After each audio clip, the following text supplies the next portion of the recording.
part number one is I think it's really important that we frame high performance so that all the listeners can be aligned on what it is that we're talking about in this episode and what it is that we're really working for and optimizing for. So at Purple Patch, we talk about the performance base layer and we have key parts of what it means to live a high performance lifestyle. I think that's a good place to start and dive into what those parts are.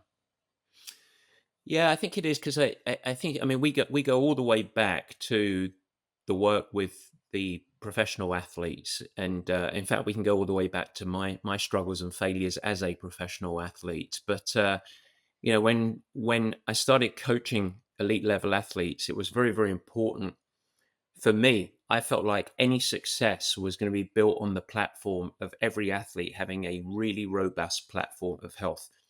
And that is a mindset, an approach, a belief system that has permeated all through Purple Patch forever ever since. If you want to perform well in any endeavor in life, by the way, not just at the elite level of athletics, not just at the amateur level of triathlon or marathon running or anything else, whether you want to be the best pianist, whether you want to be the best leader, whether you want to be the best teacher, the best parent, we do best when we are physically on a platform of high health. And that's what we label a performance baseline. So when we think about achieving sustained high performance, that's the baseline. That's the starting point. That's what you want.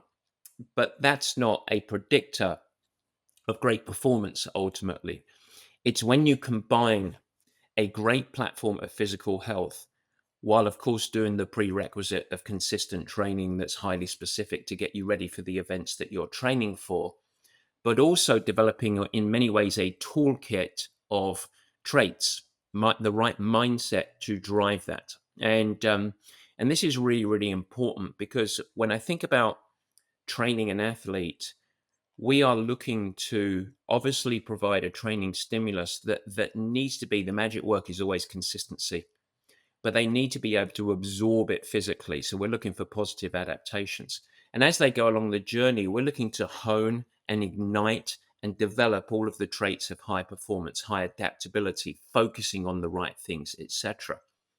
And that really emerges. And then when typically the individual athlete who is going on an individual quest to get ready for their, in this case, triathlon, they tend to do better. It tends to go to the next level when they have a really good support system, teammates, mentors, coaches, etc., feeling like they're a part of community. That's where we start to see these things manifest. And so that's really the anchor point, I would say, the core components. The the other part of it though is really how do you apply this? So that's what we're seeking to achieve with an athlete. The question when we talk about assessment is how do we actually apply and where does assessment fit into it in many ways? Wouldn't you agree? Yeah. And I think something that I've learned from Purple Patch, as you mentioned at the beginning, is that assessment is one of those key habits of being a high performer. And therefore, since it's a habit and a skill, it fits in at many different points along one's journey, whether it be a weekly basis via what we do at Purple Patch, which is the Sunday special, post race, so after a big event, quarterly based off of the annual calendar. It's not a one and done once a year, only do it going into the new year type thing. Yeah, there's I was listening to a great podcast actually with a couple of good friends of mine, Brett Stolberg and Steve Magnus. You've heard of them. They were talking. They have a new podcast called Excellence actually, and their second episode was about obsession and balance.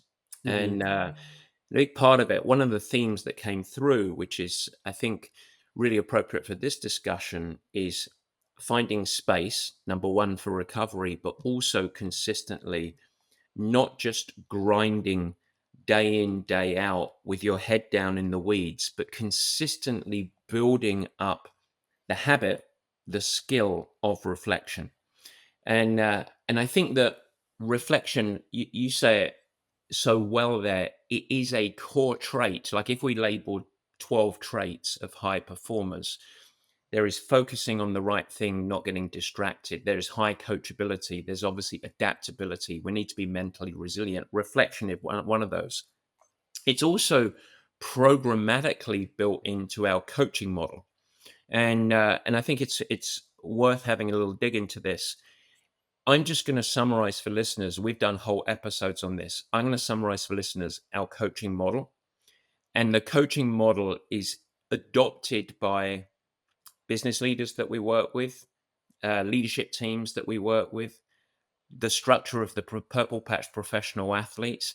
Every athlete that is a member of the Purple Patch ecosystem basically follows along with this coaching model. And it's very, very easy for listening coaches or listening athletes to apply to their own journey. It's not a rigid model. It's just a mindset. And I want to fuse in where reflection fits into this. So the first part of it, and you do this typically, obviously, at the start of the season, is let's define what success is. What are we looking to achieve here? What's our purpose? And so why am I looking to do what I'm looking to do? When I go in a year's time, typically, what does success look like? Now you can say, okay, what does success look like at the end of this block? Even what does success look like at the end of this week? And we're going to get into that. But what does success look like at the end of the season? And then out of that, what the goals are. So there's a first phase of that, very simple. What are our goals? And they're the stepping stones to achieve our purpose, basically, our mission. That's the first thing. It's very, very important. Coach and athlete is aligned on that.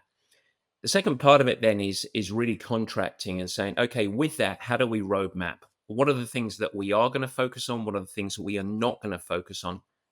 Where do we actually have clarity across these are the steps that we are going to take to drive towards what this success looks like? That's phase two. And that is a very, very important planning phase, road mapping and focusing, filtering out things that can be distractions, etc. Then you get busy doing the doing. That's where you and I coach the athletes, obviously, holding them to account to those promises and contracts, giving them feedback, helping them course correct when things go wrong. And the athlete is in the weeds. That all leads into then, you want to think about this as an ongoing infinity loop. It leads into the fourth and final phase, which is assessment and reflection, our focus on today. And that is a hugely important component. Now, when you see an individual, a team, an organization follow this, success flows. And this is a part, our corporate leadership program is called Win Cycle. It's trying to help the athlete or the leader or the leadership team or the team of athletes try and get into these ongoing win cycles. I don't think anyone can be successful, be it individual or team, without consistent reflection, pausing, getting out of the obsession, coming back to Steve Magnus and Brad Stulberg, coming up a level and looking back. And it's a huge component. It reinforces your commitment, it keeps you on track, and it helps fuels motivation. So that's our sort of model as we think about this in many ways.